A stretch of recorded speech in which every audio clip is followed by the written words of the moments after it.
Welcome to From Caving In to Crushing It, the podcast for those who find themselves immersed in adversity and choose to write their story instead of having others write it for them. I'm Deraney, and I'm your host. Hey, Anke, how are you? I'm very well, delighted to be here. I'm excited to have you. We've known each other for a while now. I think we've hit almost a year now, and we've gotten a chance to talk about a lot of different things. And you've got an amazing story, and I know you're a wonderful storyteller, and I know you've gone through a lot.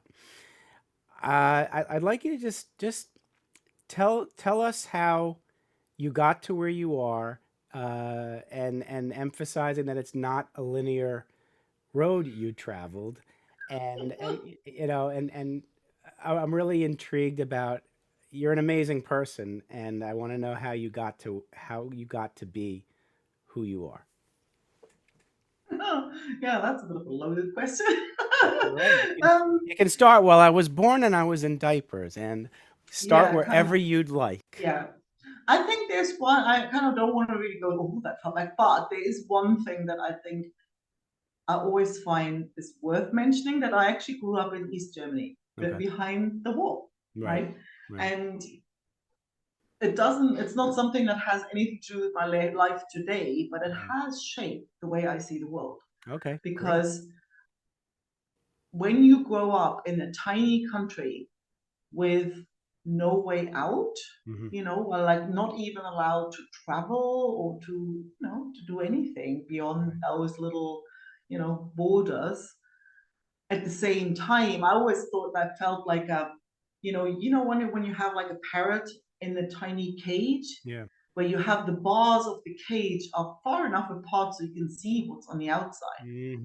Because here we Yes. had West Germany right there. We could listen to Radio Luxembourg, like, and we could watch West German TV. Right. So we knew what was outside, but the cage was so small that I always felt I couldn't spread my wings. Yes. So it was really frustrating really early on, right? So to the point that when in the 80s things loosened up a little bit, like you wouldn't be kind of shot and thrown in a dungeon immediately, so that I basically said, I need out.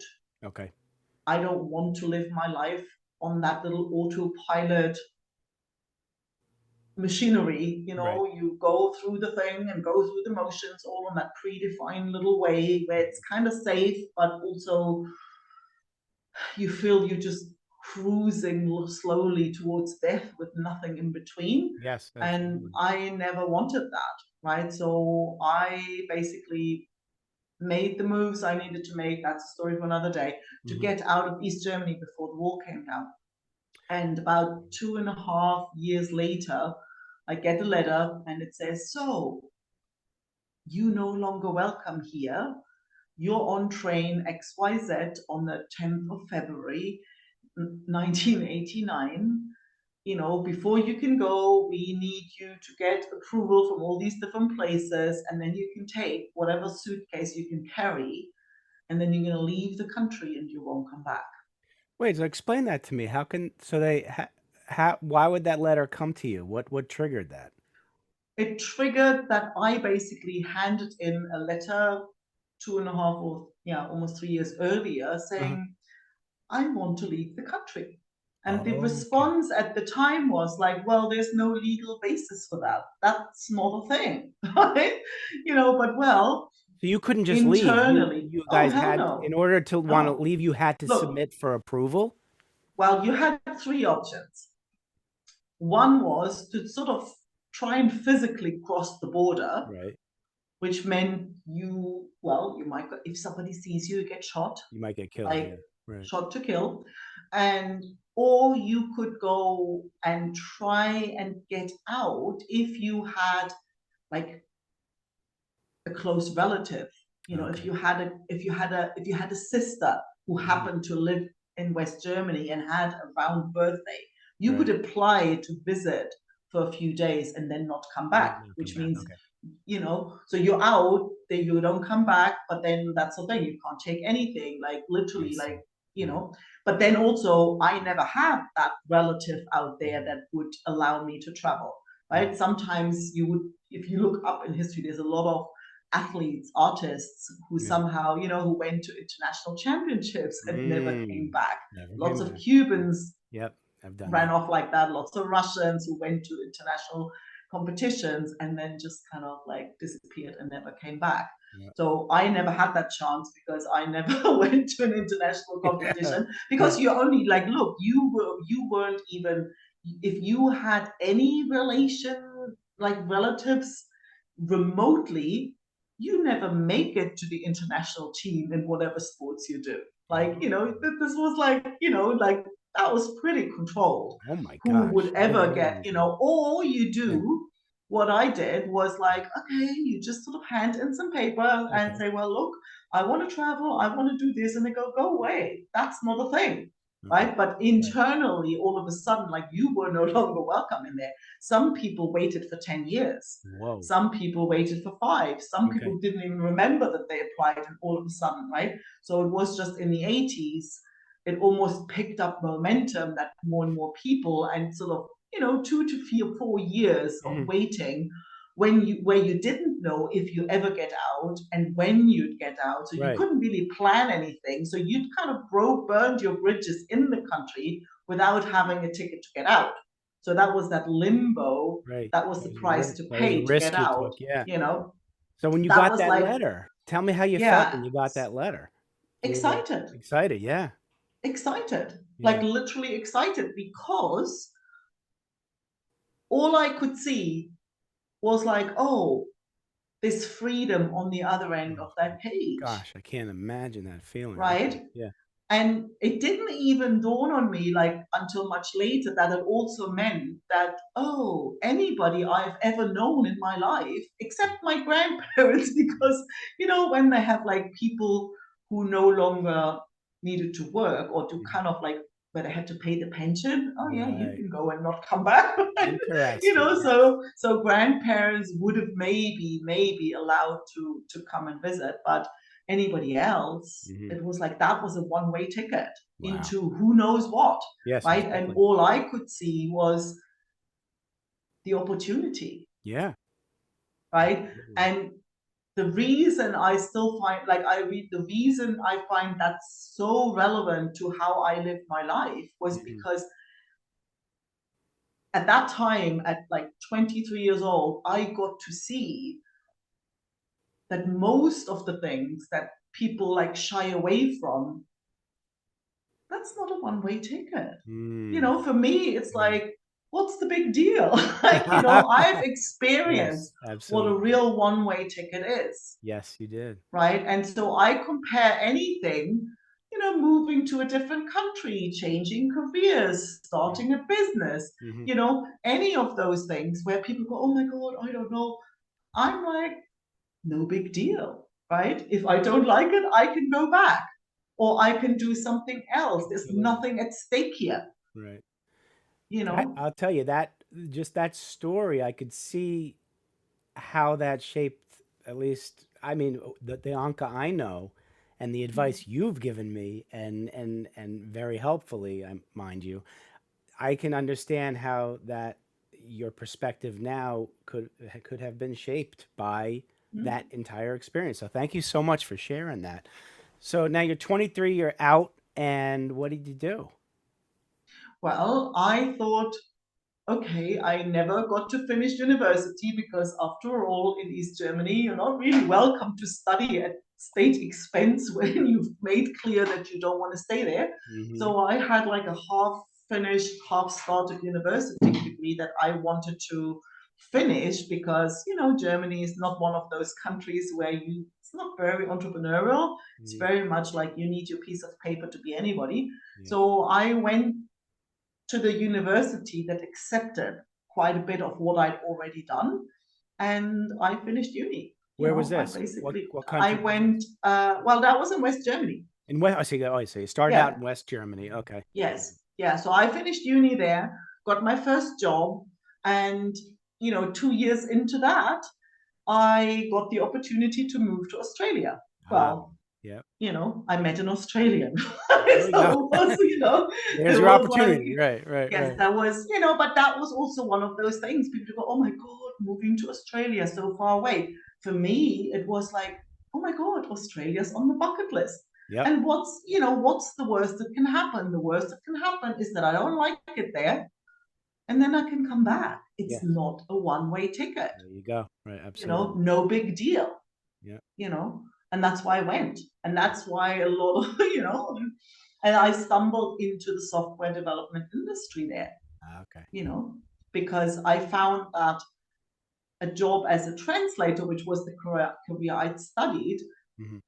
that wasn't really the kind of work that was neither readily available and was really badly paid. Yeah. So I knew pretty quickly that I wasn't going to last in that industry. Right. And, Absolutely. I stumbled into software and I was like I was really intimidated by it initially, Okay. thinking like, oh my God, I'm way too old to get into this. And I'm not that technical. I'm a language girl, right? And so there was all this, and like, do I want to work in a whole all male dominated Right. I was going industry? to say Like, it's male all that dominated too. stuff. Yep. Hmm. And fortunately, Australia is incredibly entrepreneurial. There was lots of encouragement, and people kind of like, just do the exam. And I'm like, let me just do the exam and see what happens. Let's Yep. just see what happens. And and one day it dawned on me. I was like, wait, programming language? It's got vocabulary and There it's you go. tiny. Yeah. It's another It's type got of language. structure. Exactly. Yes. It's got structure. So it's got like a Exactly. grammar, but it's nice and rigid. Right. So it's Right. basically like it's like a real language, just simpler. Hmm. Hmm. And that's when I go, Absolutely. ooh, I know how to learn There we languages, go. right? Yep. So, and that was like, didn't mean that I was any good at programming the day after, but I knew how to make this mine, Okay. and Yeah. the part that I was worried about, be like, oh, but I don't have a technical background, turned out to be the superpower. Interesting. Why is Because that? I was Hmm. the person clients would want to talk to because they wouldn't feel stupid with I me, see. Yep. Yeah. They don't right? get So I overwhelmed. was the one who could dig out of them Hmm. what it is they really needed, Absolutely. right? And you might find that kind of familiar. People come, oh, I want a page with a button that says X. And I'd go, wait, wait, wait. What are we actually doing here? Hmm. How does this process work? And it's kind of exactly what I do now, Right. just with different clients and different projects. But that digging in, what is it that you're really trying to achieve so that we can take that and translate that into the structure and the systems and the tools to make that happen in an easier way. Right. So clients love talking to me because I would talk to them like a real person and not make them feel stupid. Absolutely. Whereas like on the tech front, they were kind of happy they didn't have to deal with clients who couldn't express what they wanted, right? Yeah. So it's that piece in the middle, Yeah. that was incredible. That was like the golden ticket, Absolutely. and that was, that was surprising. Yeah. But Well, I remember you taught me that it's not the initial thing is not I think almost never the thing, right? So because we yeah, as consumers, we don't know what we don't know, so we just exactly. think we know what's bugging us. You're able to put that aside and get down to the root cause of what needs to be addressed. And I think most of us will just take the customer at face value and start working on the thing that they say is the Yes, issue, and then they wonder why it's not working. absolutely. Hmm. Spot on. That's exactly what happens a lot of the time. Yeah. Yeah. Even in big software projects, like it's not, it's like it happens everywhere because nobody really does that translation bit. It's true. So how long did you stay in the tech, just the software industry before you ventured out to other stuff? 10, 15 years? It was okay. So it was that Oh, long? yeah, yeah. Okay. Oh, Yeah. yeah. Okay. I love the hell. I loved it. You did. Okay. You say that up Yeah, again. totally loved it. Yeah. Yeah. Then why'd you leave? Well, there's a time for it's like I think I also have this thing. It's like I can sort of see where my ship's going. Hmm. And when I kind of don't like where this is headed 10 Yeah. years down from now, I change tech now. Yes. Right. So, and I've done that several times. And with Right. the software industry, I saw, like, I was in my late 30s when I Mhm. saw, hey, don't like where this is going. Okay. Like several things. There was one was that the entire software industry was shifting towards, oh, programming must outsource to India, right? So, Yes, and I saw all that. of the projects the kind of projects that I love working on, now the proposition was like, okay, you get to manage the project and you get to kind of work with an Indian outsource company. So I basically was going to sit there um, struggling with milestones and deadlines, Mhm. all the stuff I don't enjoy doing, Right, and right. then watch other people mess up a project I would have loved to do, right? Absolutely. So it was Yes. like, Uh-huh. does not sound like No, fun. On absolutely. top of it, it was Mhm. like, well, if now a project ends, and I was contracting, I was Mhm. freelancing, so and I was Right, sort of fairly early on, right? Because it right. was also booming that industry. Why would you tie yourself down with a permanent job? Absolutely.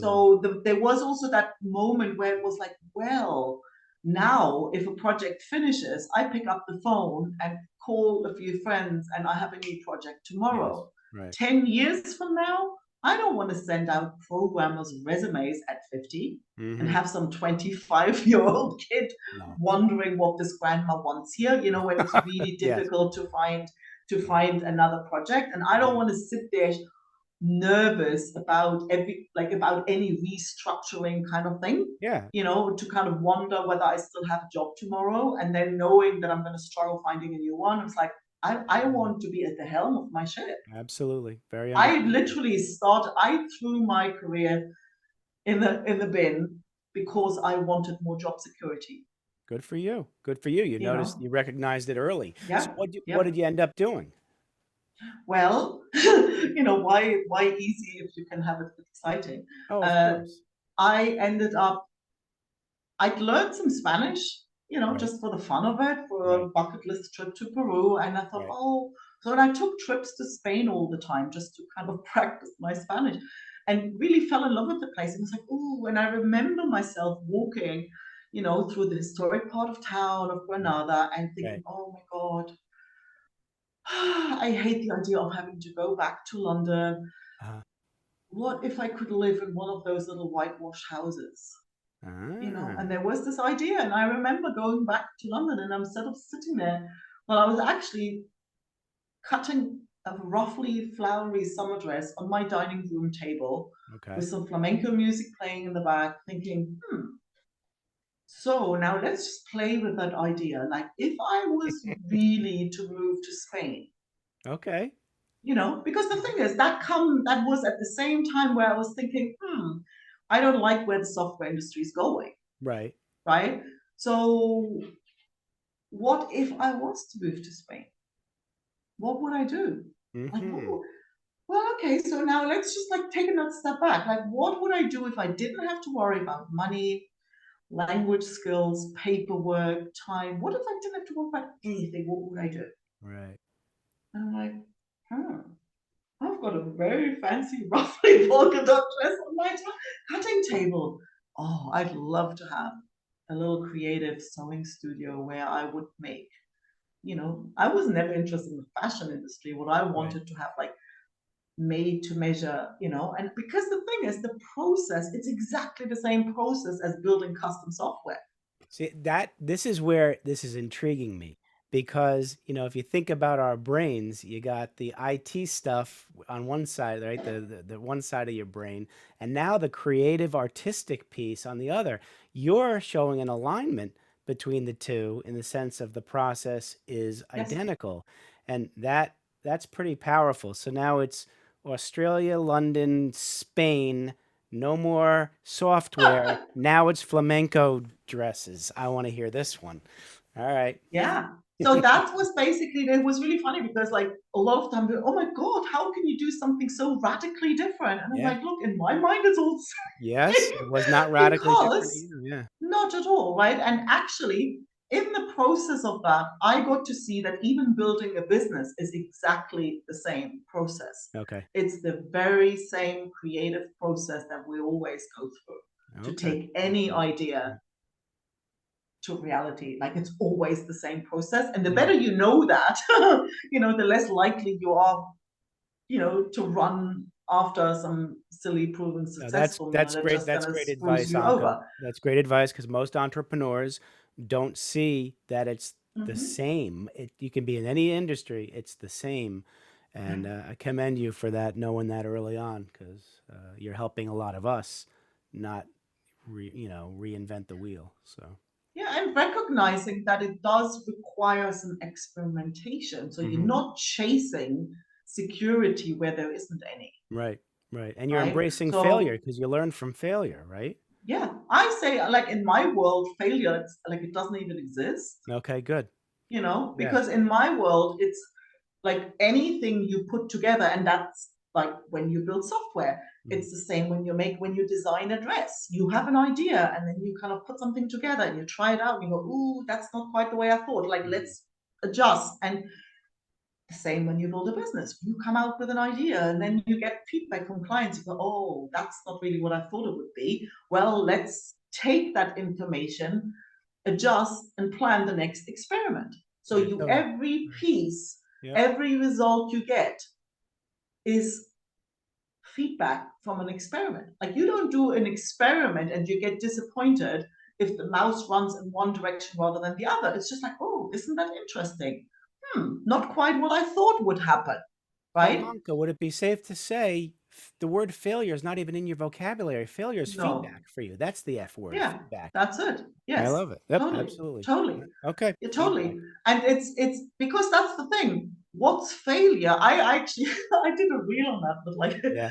it's failure just means when you feel you fail, it just means you've chosen an unfortunate spot to stop and draw a conclusion.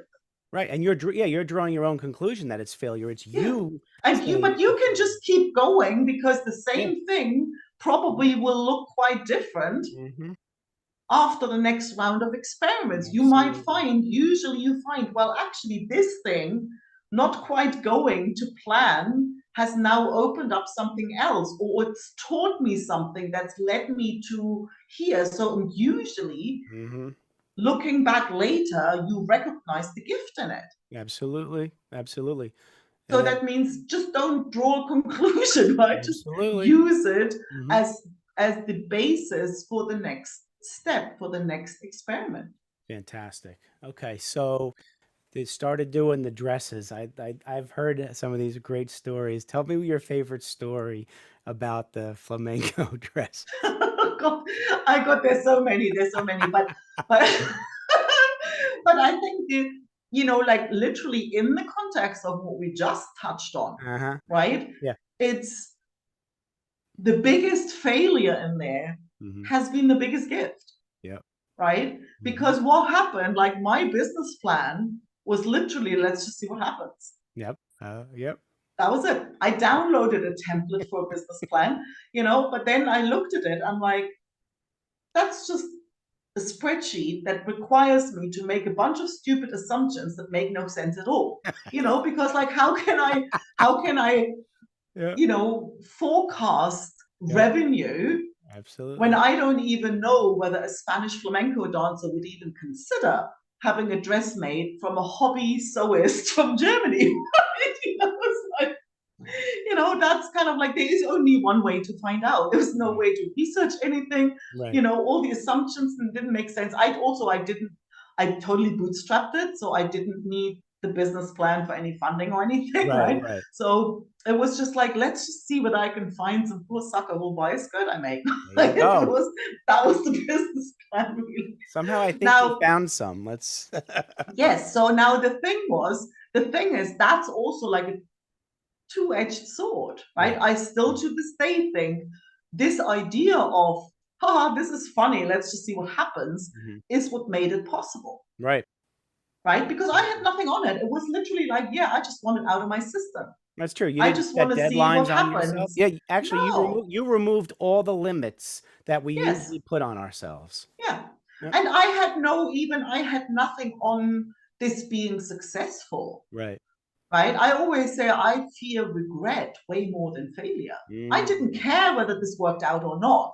Yep. What I didn't want is get to 80, thinking, oh, I wonder what life in Spain would have been like. Mm-hmm. I wonder what having my own business would have been like. Absolutely. That's what Yeah. I don't want. No, you don't You want it. know, I'd rather jump, give it a go, and then I'll decide, yeah, is this for me or isn't it? Yep. Right? So, okay, let's just see what happens. Mm-hmm. I still think it's what, because I wasn't like cautious. I was just like, this is exciting. Let's just, but Yeah. at the same time, Yeah. it also means that I wasn't strategic about anything, Right. Right. right? So it was just like, let's just see whether we can sell a skirt here. And and then you got the first one, and you go, oh my God. And then the objective was, let's just get the second one and the Mm-hmm. third one. Yep. And then before I knew it, I had built myself a very fast running, relentless There we hamster go. wheel, right? Oh, the hamster wheel. So, Okay. All right. and that's where where the surprise came, right? Mhm. Because Yeah. if you had asked me at the beginning of this journey where I thought the challenges would be, Yeah. you know, I would have said, oh, I wonder whether I'm going to find a good fabric supplier, Yeah. or whether I'm going to find the right machines, or, that kind of Yeah. stuff. Yeah. And what turned out to be the biggest stumbling block was being Mrs. Nice Girl, Oh, like okay. with yes Right. as the default Yes. answer. Yep. Defaulted And with and yes. Yeah.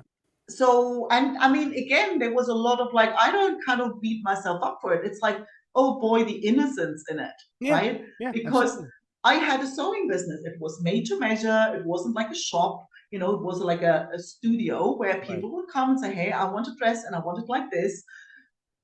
So it was a hybrid Mm-hmm. between an artist studio and a shop kind of thing. Okay. So, but Okay. in my mind, it was still like, it didn't occur to me that I did not have to take on every project that was brought into my place. You were allowed to say I no. You were allowed Yes, to I say did, no. but it wasn't even that I thought, oh, I don't want to. Like, it didn't even enter my I world. see. Okay. I thought when people came and wanted an outfit, it was You my job to give it to them, got it. Got it. Yep. right? That's the And that's mindset there. fine when you have two orders. That's not Yes. funny when you have 20 at the same No. time, No. right? Yeah. And everybody kind of, and then also I sometimes think that like the universe sent me to Spain to learn the lesson, Okay. because people here culturally aren't very considerate. Like, Really? they don't care. Okay.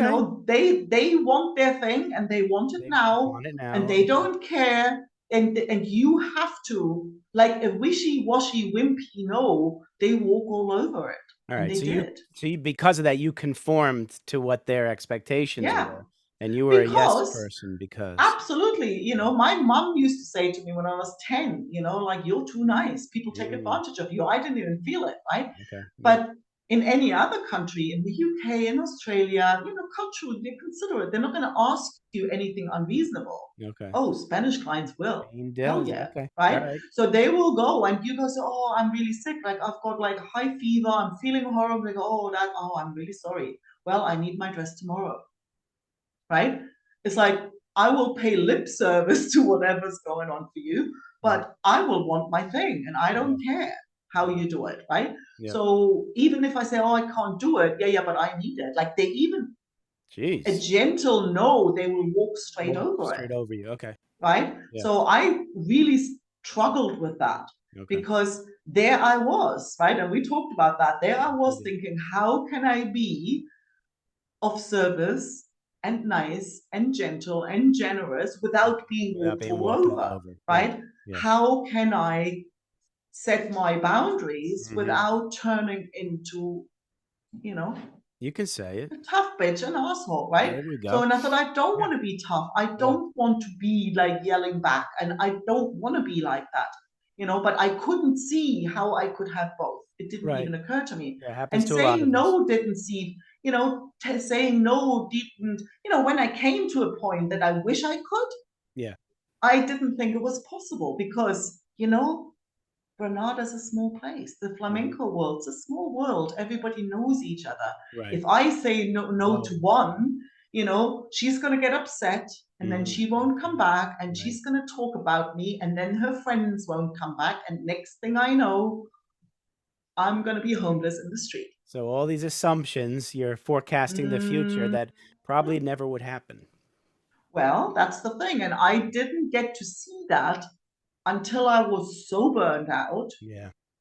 that I was like, look, if this is what living the dream is, you can go have A it and stop it nightmare. wherever I'm you not want it. living this. You Yeah. know, Right. it Right. was Absolutely. literally, it took me, and what it took, I don't know whether I've told you the story. Like what it took, it was like, it was always, spring was crazy season. Like started in the middle of February and Yeah. it went on with dance schools, 10 Okay. dresses here, 15 dresses Wow. there, 20 dresses there, Yeah. by that date. And the Right. last performance was always the biggest school late last weekend in June, Okay. Yeah. And I remember that year, 2012 it was, Mhm. I ended up working through the last 4 days and 3 nights without sleeping, Wow. like 20 minutes on the tiled floor next to the dog. Oh So I my wouldn't be gosh. too comfortable because I knew I wouldn't have woken up Waking up. until Yeah. after the performance. Right. Right. Right. So I was there like looking all anorexic, like cold sores on both his No hair falling sleep. out, Red you eyes. know, Yeah. Right. yeah, like a mess, emotionally, physically, like Mhm. this was it. And so I still have that photo when all the dresses are on stage, like by a like through a miracle I made it. And that still wasn't enough. If you look at that photo, I'm Mhm. smiling with that sense of satisfaction, Of course, right? I Of got I've it done. pulled it I may off, have right? killed myself, but I got it done. I know. And 2 days later, Yeah. I hear that two of the dancers had gone on holiday without paying me. Oh boy. Like that was when I was done with it. It Yeah. was like I was like, one more dancer come near me and I'm gonna throttle them. It Yeah. was Really. like, like I was really like, I hate all my clients. And that what I think it was again, it was like probably the worst time I've ever had in my Mhm. life, like physically, emotionally. I was so done with it all. But in hindsight, you know, well, depends on when you stop to draw a conclusion. Because I look back now and say, like, this was the biggest gift because Yeah. I needed that to no longer Right. care about, oh, what if I say no, they all You're stay right. away. You're Like, right. I Because no if they longer paid you, cared. if you had gotten paid by everybody before they went on holiday, you Yeah. would have said, "I got the job done. I got my I money. Let's keep doing it." You needed like exactly. the hit upside the head by not two people not paying Absolutely. you and Yeah. not respecting the work you did and the Yeah. time you put in. Yeah. Yep, that usually Yeah. happens. We gotta So be good in about that. exactly, right. Mhm. So I was kind of masochistic enough to need it like that. I Yeah. didn't get Yeah. it before that, right? Right, right. So then what did I do? I started like, okay, I'm done with you lot. I'm gonna have a mental blacklist now. You Mhm. pull one of these, don't show up without notifying me, saying, oh, it's easy, but that's no big deal. Like, okay, like Yep. any one of those that Yeah. peeved me Right, off, right. I thought, I was just like, bring it on. I'm just You're waiting for waiting you. for that next one, Yes, right? I'm just waiting for you to pull one off. And then you're going to be on my mental blacklist, which means I'm going to finish the dress I've got. Next time you want something, I'm going Mhm. to be busy. Yeah. Uh-huh. This will be the last thing I ever make for you. Yep. Right Yep. now, the interesting thing is the very next time somebody came and go, oh, I don't have time to come for a fitting because, her time's more valuable than mine. I need you to come to the theater on Sunday night, but don't bring the dog. I go, sorry, sweetheart, can't do that for the first time in my life, right? Yeah. And she goes, oh, hmm, you know what? I'll come pick it up on Monday. It actually works better anyway. There you go. And I'm like, wait, what? Wait, what? It Wow. was like, that was such a moment where I was like, turns out she wasn't upset. Nope. She didn't talk to anybody else. No. She came back, and Mhm. I'm like, oh, like such a humbling moment when Of you course. realize Yes.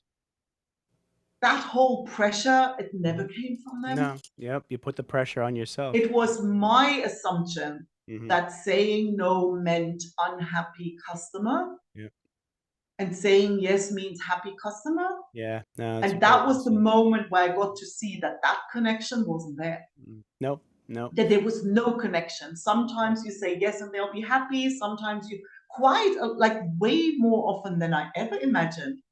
I say no and people were grateful, Yeah, absolutely. Just you were you honest with know? them. Absolutely. And you and they said, Yeah. oh, it's you got to see it's actually the kindest thing you can say to someone, And right? yeah, Because she yeah, says, oh, at least, well, thank you, because at least now I have time to find another option, yeah, absolutely. right? Absolutely. Yep. And that was like so the biggest turnaround, because then it's like, okay, so if saying yes does not bring me happy clients, if saying no does not turn off clients, I might as well say yes when I want to say yes and say no when I want to say no, That's the lesson. right? That's absolutely Yeah, so which turned my experience of that whole business around, mm-hmm. Yep. and basically nothing else happened other than Okay. I had a much better time, right? And Absolutely. it was that lesson that led Yeah. me to do coach training and to to go on, because I thought I can't be the only person who's gone out, followed the dream, tried to make something happen and realized that your biggest challenge doesn't come from where you think it will, Yeah, it's true. right? It's It's your true. inner stuff that catches up with you, Absolutely. and the stuff that you can't eat, that you don't even see coming, Yep. you know Absolutely. and Yeah. that's what had me change tack again. And it was the same situation. I thought, oh, I don't want to be 60 and hammer out 50 dresses each summer, No. right? So yeah. So what are you doing now? Well, so now I'm kind of back into the translation business, There you right? In a go. sense. Yep. So it's kind of coming all together in the sense, like there's a book by an Australian lady called Bronnie Ware, and the book's called The Top Five Regrets of the Dying. Hmm. And number one is not having gone for their dreams, Okay. right? And I'm kind of on a mission to make sure that that's not you, right? Yes. So it's when somebody wants to create something, Hmm. and bringing in my tech experience, like, okay, if you want to create something online, I help people to take their idea and make it happen. Like, that process in Yes. between Yep. fleshing out the idea. Sometimes it's narrowing it down. Sometimes it's changing the scope of it. Sometimes Right. it's defining it differently, and then going through that creative process to say, no, no, no, you don't chase any silly proven success formula. This is going to be a creative process that requires to have a sequence of experiments. We need Right. an audience, we need an offer, and we need the systems to support all that. So, but Right. basically, I'm guiding people through that path, like the jungle in their Oh, mind I between know. the I know. idea and I the know. Well, final thing. yeah, full So yeah. disclosure, you are helping me in that whole journey, and it's been Mm. exciting. So I thank you for that. Good. You and I could talk for like hours. Yes. I got two final questions. All right. Mm-hmm. So you're sitting down with young 7 to 10-year-old Anka, and you would like to give her some advice about life. What are you going to tell her? Go for it. Love it. Just go for it. All right. So now you put a different hat on. And now Mm-hmm. it's your young Anka, the businesswoman, ready to go be that entrepreneur. And you want to give her some advice on business. What are you going to tell her? Can I tell a few things? Tell her, tell her whatever you'd like. What are you going to tell her? Well, the first thing I want to tell her is, you might not believe me, but no is a complete sentence. Good. Yep. Absolutely. And the other thing is, you can be self reliant. It's a good thing to be self reliant, but it's not the best thing. Okay. Get some help, Hmm. get some input. Don't stew in your own juices for too long. Love it. Absolutely love it. Thank you so much for that, Anka. So I know that the audience is starting to get a flavor of the essence of Anka, and they're going to want more. So can you please let us know how to get in touch with you and anything else you'd like us to know? Well, I'm on LinkedIn. You can put the link in the thing. It's Anke Herrmann. There's not that many. You can get a free copy of my book, Taming the Tech Monster. It's not a technical book, it's a storybook that will help you, take the stress out of the whole tech topic. So you can go to tamingthetechmonster.com and you get your free copy there. And then you're on my email list as well. So you're going to hear a lot more from me. Wonderful. Well, Anke, thank you so much for not only coming into my life, for becoming one of my good friends, and we're building something great together, and I admire you for what you're doing, and keep doing the good work. Okay. Thank you. Thanks for having me. It's my pleasure. Take care, everybody. Thanks so much for listening. If you enjoyed the episode, please subscribe and give us a review to help others find it. I'd like you to answer this question. Are you living the life you want to live, or are you living the life others want you to live? I'd like you to think about that for a second, because I strongly suggest you live the life you want to live. If you want to learn more about what I stand for and my services and how I'm able to help many men get out of their own way, please go to my website at www.profitcompassion.com. Feel free to also email me at drew@profitcompassion.com. I'd love to have a conversation with you. Take care of yourself and choose to write your own story instead of letting others write it for you.